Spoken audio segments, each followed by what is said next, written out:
Hello, मैं Indrajit Narayan Singh YouTube से MSc LLB CAIIB मैं आज रैकी के बारे में बता रहा हूँ। रैकी एक जापानी पद्धति है। रैकी आज की स्थिति में जापान से हम सीख रहे हैं। रैकी 2 शब्दों से बना है। REI का अर्थ होता है universal, KI life force energy. Reiki actually Mahatma Buddha द्वारा आज से 2500 वर्ष पहले प्रयोग किया जाता था। आज जापान में मिकाओ यूसुई ने सन 1800 में उसी पद्धति को आरंभ किया। इसमें एनर्जी को संगठित किया जाता है। एनर्जी को एक जगह संगठित किया जाए। मान लिया जाए कि शरीर में कहीं दर्द महसूस हो रहा है या कोई बीमारी हो गई है, तो वैसी स्थिति में ऐसा माना जाता है कि वहाँ एनर्जी की कमी हो गई है, एनर्जी को संगठित किया जाए। जो भी निगेटिव मोशन फोर्सेस हैं उसको समाप्त करना पड़ेगा, जैसे tension, upset, anger, hatedness, jealousy, fear, insecurity इत्यादि। ये सारी जो है ना, जो हमने बताया अभी, ये अनकॉन्शियस माइंड लेवल पर स्टोर होता है। कॉन्शियस माइंड में ये स्टोर नहीं होता। अब टेंशन होता है, अचानक आ जाता है। एंग्री हम हो जाए, अचानक हो जाते हैं। एंग्री हमेशा नहीं होते। इसलिए इसका मतलब हुआ कि अनकॉन्शियस माइंड के लेवल में ये रहता है। जब एनर्जी समाप्त हो जाता है तो दर्द होने लगता है, बीमारी होने लगती है। इसलिए एनर्जी को रिफिल किया जाता है, फिर हम स्वस्थ हो जाते हैं।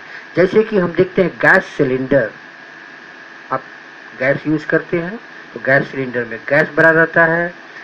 अगर धीरे धीरे जलने के बाद गैस सिलेंडर अगर समाप्त हो जाता है, फिर गैस समाप्त हो जाता है, तो गैस सिलेंडर से दोबारा फिर हम लोग नहीं उसमें आग जला सकते हैं, तो ऐसे से फिर रिफिल करना पड़ता है। उसी तरह से हमारे शरीर में एनर्जी की कमी होती है, दर्द होने लगता है, दवा खाना पड़ता है, प्रॉपर फूड नहीं मिलता। रैकी 6 साल के बच्चा से लेकर आज तक कोई भी आदमी कर सकता है, कोई भी आदमी सीख सकता है। रैकी अगर सीख लेंगे तो ये कहता है रिलीज करता है एनर्जी लेवल को, स्ट्रेस को खत्म करता है। ये इंक्रीज इन अवेयरनेस आता है। एनर्जी जो होता है वो क्रिएटिव हो जाता है। Heal body and mind, balance energy, release emotion इत्यादि। इस तरह से हम देखते हैं कि रैकी हमारे लिए बहुत सुविधाजनक और हेल्पफुल है। रैकी करते कैसे हैं? रैकी के लिए तो हम पहले आपको बता दें कि रैकी के लिए स्टोर यूनिवर्सल से हम 2 हाथों को सामने लाते हैं, ऐसे करते हैं, और रैकी एनर्जी स्टोर हो जाती है। और एनर्जी स्टोर होने के बाद जहाँ भी दर्द महसूस होता है, मान लिया जाए कि माथे में दर्द है, तो ऐसे हम बहुत देर तक ये रैकी ये करेंगे। अगर मान लिया जाए कि हमारे रैकी का स्टोर हमने किया एनर्जी को। एनर्जी करने के बाद हार्ट में किसी प्रकार की दिक्कत हो रही है तो रैकी के स्टोर को हम लोग ऐसे करके हार्ट के पास रखेंगे और फिर जो है ना ये दूसरा हाथ भी इसी तरह से रखेंगे।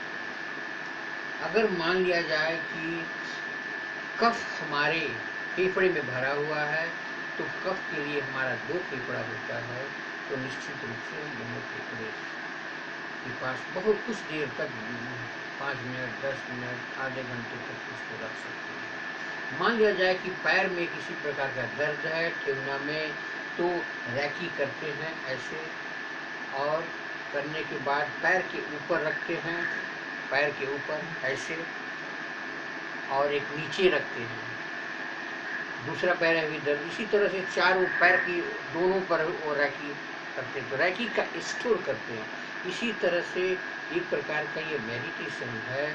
अगर मान लिया जाए कि दूर से भी इसमें टेलीपैथी भी होती है, रैकी का स्टोर करने के बाद हम थोड़े दूर के व्यक्ति को भी रैकी कर सकते हैं ऐसे करके। आप इसका प्रयोग करें, प्रयोग करने के बाद आपको इसकी सुविधाजनक बातें आपको बहुत अच्छी लगी होगी, तो निश्चित रूप से हमें सब्सक्राइब करें। इसके लिए आपको धन्यवाद।